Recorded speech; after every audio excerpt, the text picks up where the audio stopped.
السلام علیکم ناظرین، فریال عباسی آپ کے ساتھ ایک مرتبہ پھر سے موجود ہوں، اور آج کے ہمارے سوال اور جواب کے نئے سیشن میں ہمارے ساتھ پھر سے ایک مرتبہ سینئر صحافی، سینئر تجزیہ کار صابر شاکر صاحب موجود ہیں۔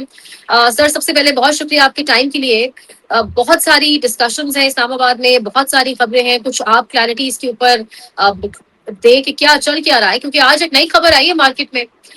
عمران خان کسی سے نہیں ملنا چاہتے، بہنوں سے نہیں ملنا چاہتے، اپنے ذاتی ڈاکٹر سے نہیں ملنا چاہتے، لیکن وہ ایک دم سے بیرسٹر سیف سے ملنا چاہتے ہیں، اور جیل حکام بھی اتنے اچھے ہو گئے کہ انہوں نے مان لی یہ خبر، اور ملوایا بھی جائے گا غالباً۔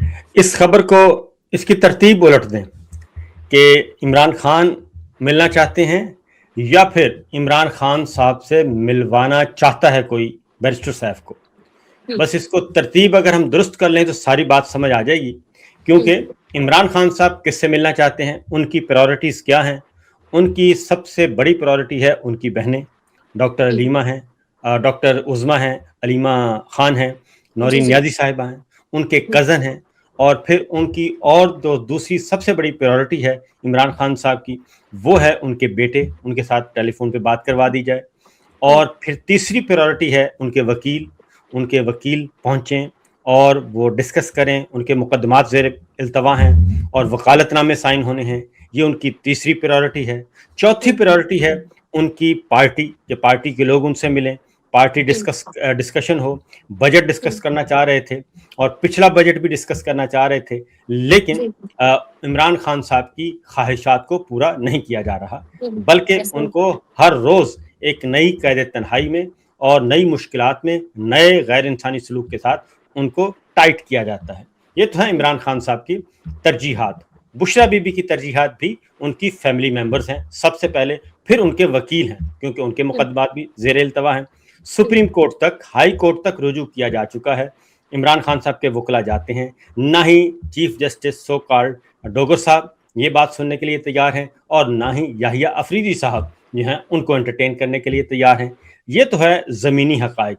اب عمران خان صاحب کس سے اب کہتے ہیں کہ جی بیرسٹر سیف ملنا چاہتا، بیرسٹر سیف کا پیغام آیا جیل سے کہ وہ بیرسٹر سیف سے ملنا چاہتے ہیں۔ نہیں، یہ بات نہیں ہے۔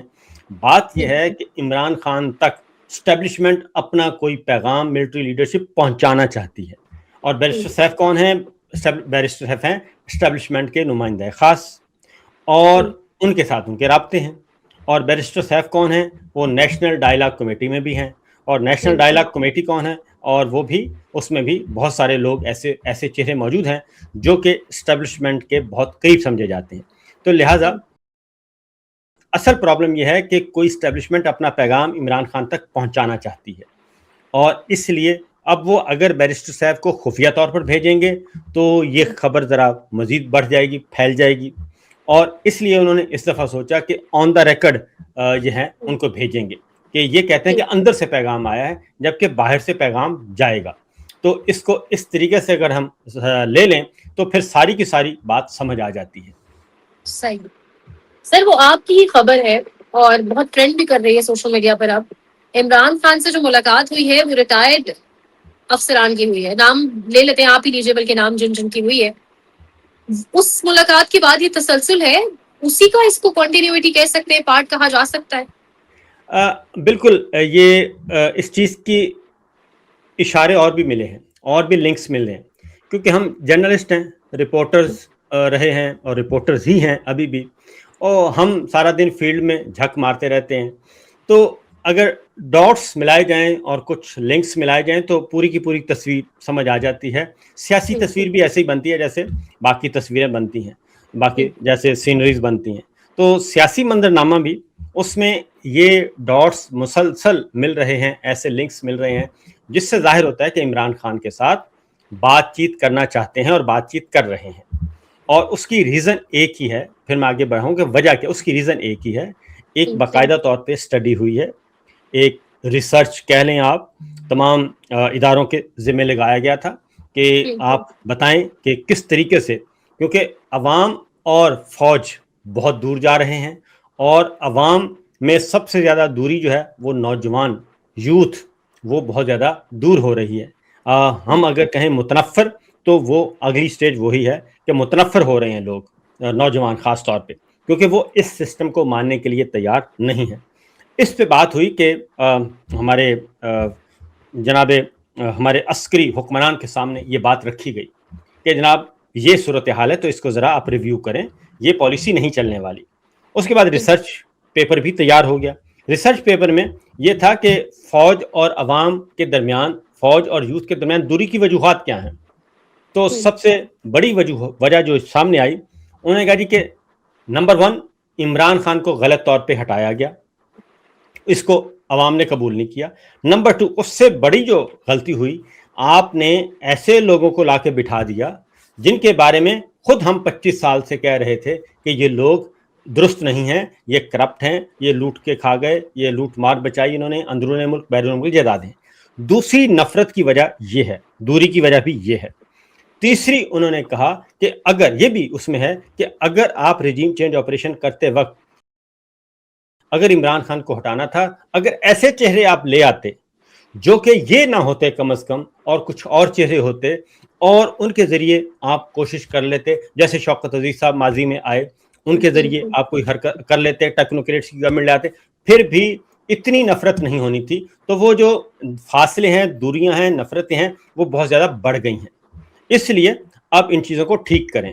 تو لہٰذا اس کے بعد یہ بات ہے، یہ اسٹڈی ہوئی ہے، میں آپ کو بتا بھی دیتا ہوں، یہ آلموسٹ فروری مارچ میں یہ اسٹڈی ہوئی ہے، فروری مارچ میں ہوئی ہے جی، اور فروری مارچ کے بعد یہ پیپر باقاعدہ طور پہ سبمٹ ہوا ہے، اور جس کے بعد پھر کیونکہ ادارے کے اندر بھی یہ چیز جو ہے وہ فیل کی جا رہی ہے، اس کی ہیٹ محسوس کی جا رہی ہے کہ یہ معاملات ٹھیک نہیں ہیں، اور ہر روز آئے دن رسپیکٹ بھی کم ہوتی جا رہی ہے، تو یہ درست نہیں ہے معاملات، اور یہ زیادہ دیر چل نہیں سکتے۔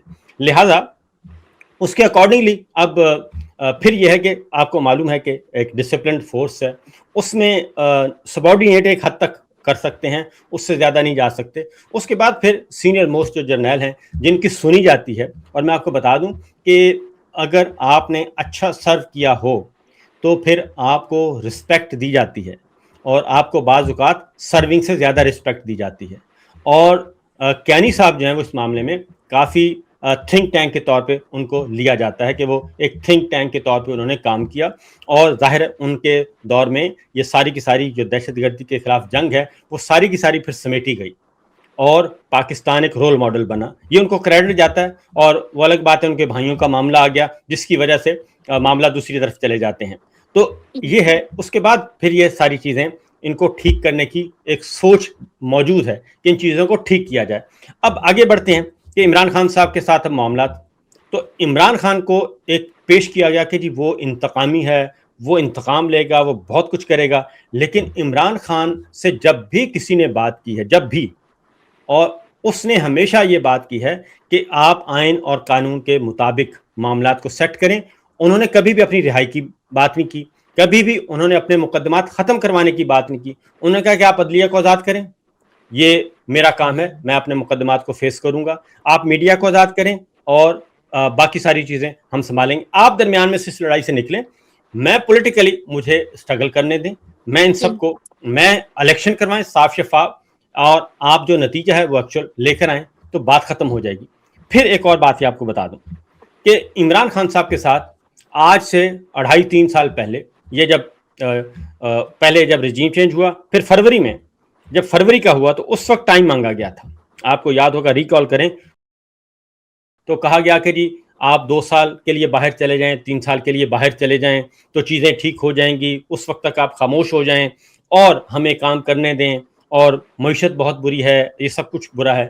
تو عمران خان صاحب سے اس وقت 3 سال مانگے گئے تھے، تو عمران خان صاحب نے اس وقت کہا کہ جی میں بیٹھا ہوں، آپ لے چلیں، آپ 3 سال کے بجائے 6 سال بھی لے لیں گے تو یہ کام ہونے والا نہیں ہے۔ الیکشن بھی چوری کر کے دیکھ لیا، سب کچھ ہو گیا۔